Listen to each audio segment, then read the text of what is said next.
Bonsoir à toutes et à tous et bienvenue sur Radio Foot 24. Énorme mission aujourd'hui avec un week-end complètement fou sur la planète football. En Espagne, le FC Barcelone est officiellement champion après avoir battu le Real Madrid dans un classico historique. En France, le PSG touche quasiment au titre pendant que la bataille pour l'Europe devient totalement folle. En Angleterre, Arsenal continue de rêver d'un quadruplé historique. En Italie, Como écrit l'histoire pendant que Naples fonce vers la Ligue des Champions pour la saison prochaine. En Allemagne, une femme entre dans l'histoire du football européen. Et partout dans le monde, les premières listes pour la Coupe du Monde 2026 commencent à tomber. Installez-vous tranquillement, abonnez-vous à Radio Foot 24 et activez la cloche de notification. Espagne, le Barça écrase tout.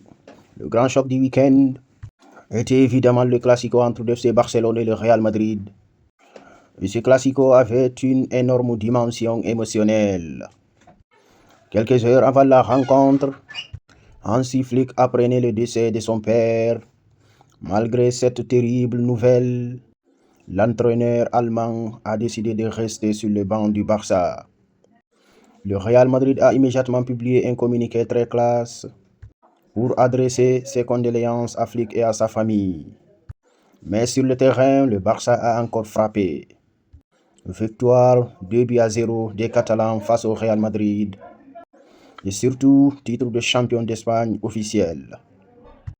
Le Barça réalise le back-to-back en Liga et confirme sa domination totale sur l'Espagne depuis l'arrivée d'Hansi Flick. Et ce qui est fou, c'est que Barcelone a remporté quasiment tous les trophées nationaux pendant cette période.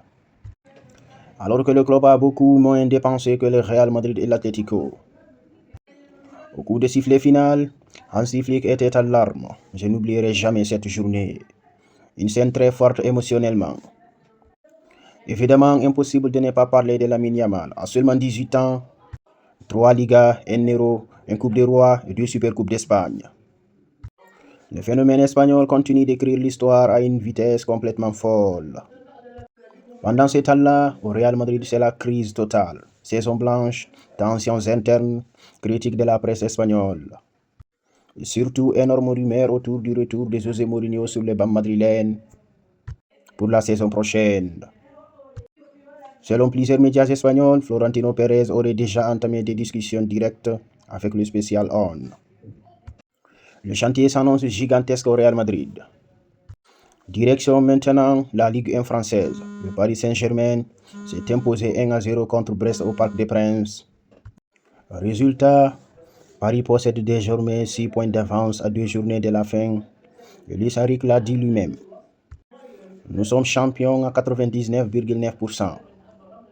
Mais derrière Paris, quelle bataille incroyable pour l'Europe. Lille a réalisé l'énorme coup du week-end en battant Monaco à Louis II. Les Dogs montent sur le podium et joueront une véritable finale lors de la dernière journée.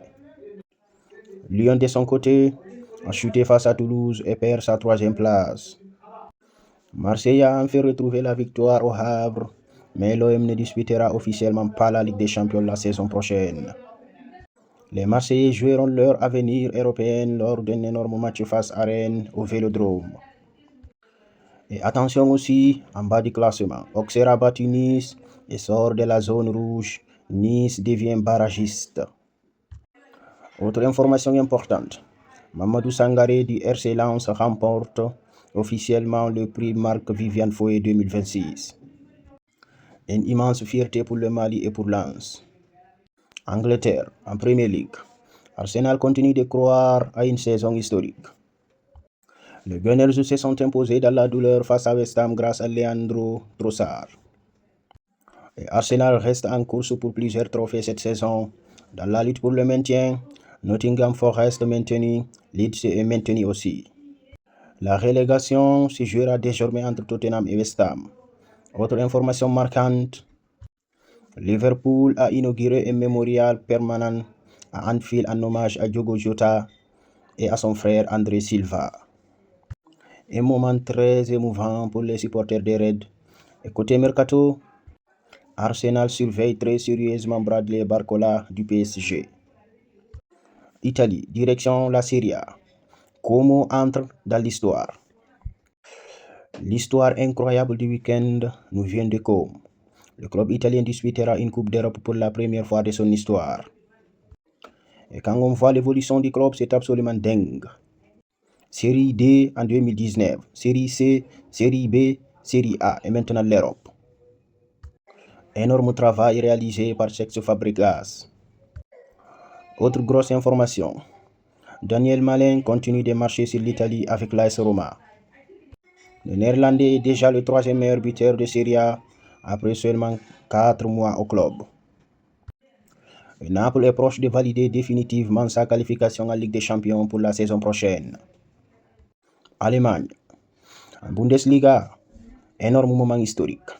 Marie-Louise est arrivée la première femme à remporter un match dans un championnat du top 5 européen.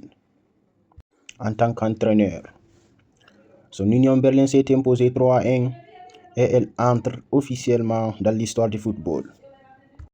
Pendant ce temps, le Shakhtar Donetsk d'Arda Turan est officiellement champion d'Ukraine pour la 16e fois de leur histoire. Maintenant, parlons Coupe du Monde. Le mondial débute dans seulement un mois et les premières prélistes tombent déjà. Lionel Messi est bien présent avec l'Argentine. Paulo Dybala n'est pas retenu. Thiago Silva est présélectionné avec le Brésil. En Espagne, Nico Williams devrait finalement être disponible malgré sa blessure. Et honnêtement, cette Coupe du Monde s'annonce incroyable. Ce sera probablement la dernière Coupe du Monde de Messi et Cristiano Ronaldo. La première de Lamine Yamal. Une attaque française terrifiante avec Kylian Mbappé, Ousmane Dembélé et Michael Olise. Le Brésil version Ancelotti et Neymar. On a tellement hâte.